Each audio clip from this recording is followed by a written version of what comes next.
it was a pleasure, even though it was February, because of the people and the beautiful scenery. But that trip included many conversations about what it was like to live in Alaska full-time.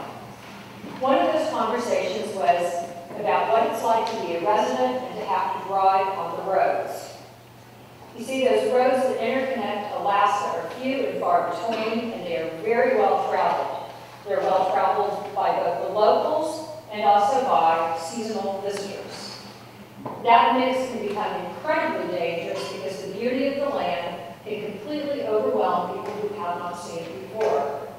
It can become so overwhelming that they stop their car in the middle of the road, or worse yet, their travel trailer, and get out and start to take pictures of glaciers, of the sea, of eagles, of moose, and of bear.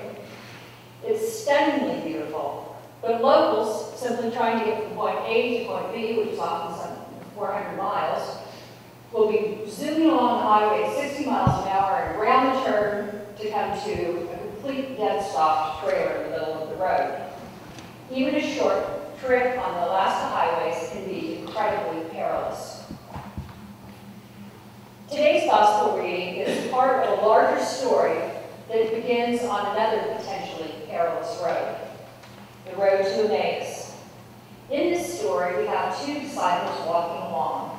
They just witnessed the horrific events of Jesus' death.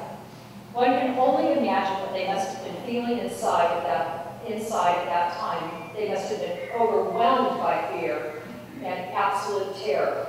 But there they are on their way. And as they walk, a traveler joins them. A traveler that we know as Jesus, but they don't recognize him. As the journey continues, the suspense builds until the two finally recognize their companion as the risen Lord, and then he disappears. However, these two immediately change course and return to Jerusalem to tell the other people. And that's where today's gospel reading begins. The two of them from the road are now back recounting the story. As they do, Jesus returns again to the group. He gives them tangible proof of the resurrection. He commissions them to go forth, and then he blesses them. No one ever said this road of life is easy. The fact is that life can be hard. There can be slippery curves on the road, like the cover of the bulletin shows. And this morning, what I would like to do is look at some of the experience of those two people on the road to Emmaus to see how their journey might instruct our own. The first thing that we notice, and that I found striking all week long as I read over this, is that these two people were even on the road in the first place.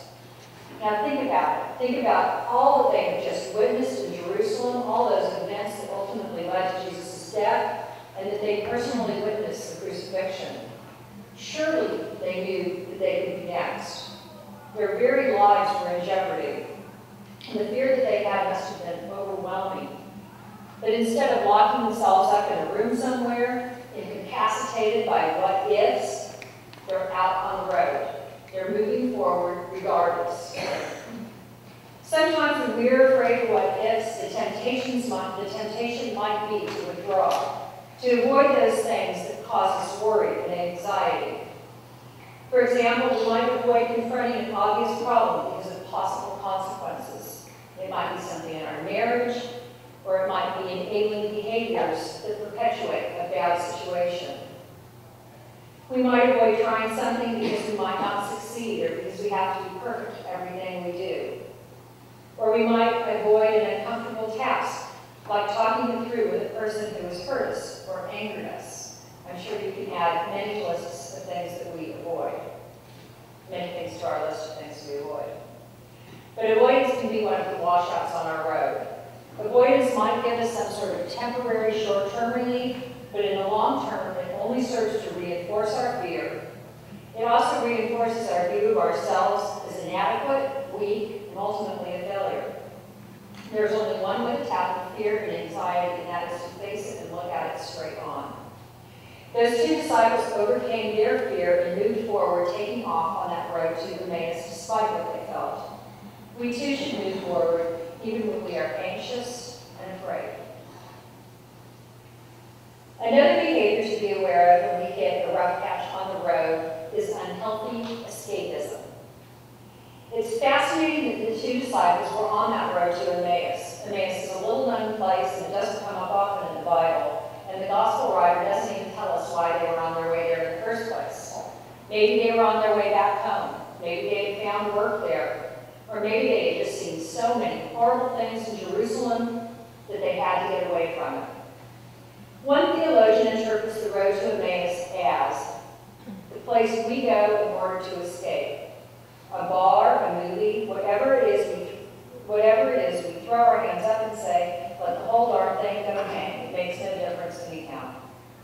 Emmaus may be buying a new suit or a new car, or smoking more cigarettes than you really want to, or reading a second-rate novel, or even writing one. Emmaus may be going to church on Sunday. Emmaus is whatever we do or wherever we go to make ourselves forget that the whole world holds nothing sacred, that even the wisest and bravest and loveliest decay and die, that even the noblest ideas that men have had, ideas about love and freedom and justice, have always in time been twisted out of shape by selfish men for selfish ends. Sometimes when the road of life is hard, we need a diversion. And when we do, we should try and choose a diversion that is not at odds with our faith, something that keeps us moving forward in the right direction.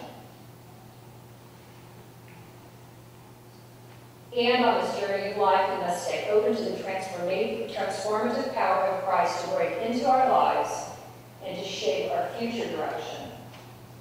When the road is dangerous, we must be open to the power of the risen Christ to redirect our course.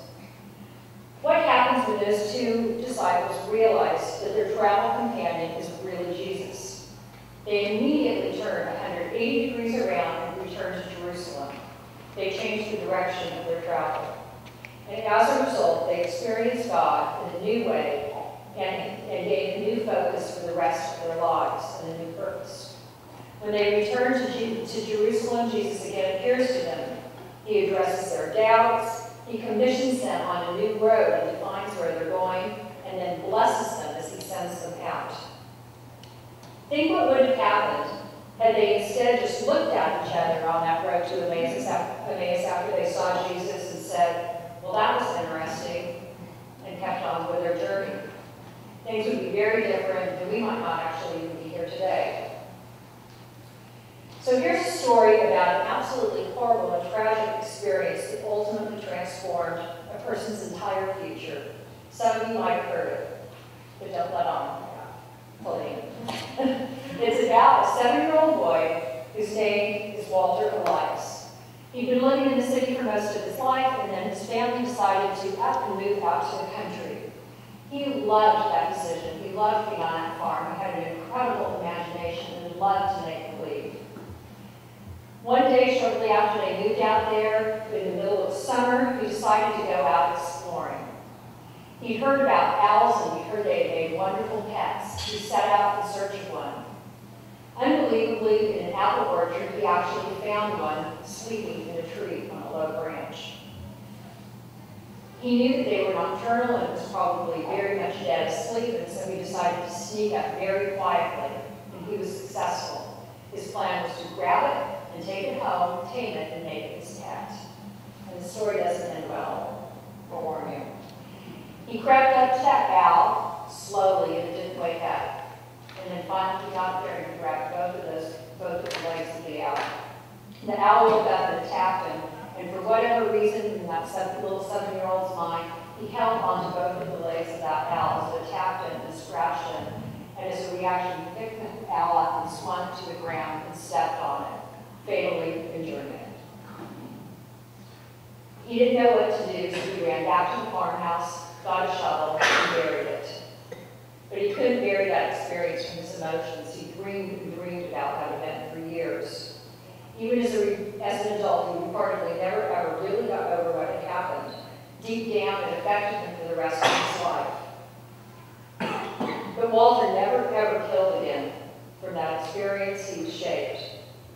He was also able to transform that event and take something that was so awful and so painful and use it to combine with his sense of imagination, his passion for animation, and his goal of making people happy to become an animator. So Walter Weiss, anybody know except Kathleen, she started, who he was? Walt Disney, absolutely. The boy was Walt Disney. So looking to the disciples following the horrible events, okay, following the tragedy, going back to the road to Emmaus, following the tragedy of Jesus' death, a radical direction change is what happened to those two disciples on the road to Emmaus. So the question that I asked you to take home today is, are we open to the transformative power of the Spirit to break into even the darkest corners of our lives and shape or even radically change our direction? So to close, if you look at your bulletin, you'll see on the front an image of a dangerous road, one that requires caution, one that can be slippery. The road the disciples followed after Jesus' death, resurrection, and ascension was dangerous. The road that we're asked to follow by Christ, especially in this increasingly hostile world to Christians and a world of creeping secularism, is also one that is dangerous.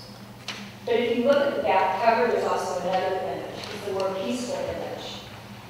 It's a note to me that the Word of God, our worship today, and Holy Communion are between those two different images. For just like the disciples discovered on that road to Emmaus, even in hard times, even when we are afraid, even when we are anxious, even in the face of tragedy and darkness, if we hold tight to our Christian teachings as we travel this sometimes perilous journey of life, we will find assurance in our doubt, we will find commissioning on a path of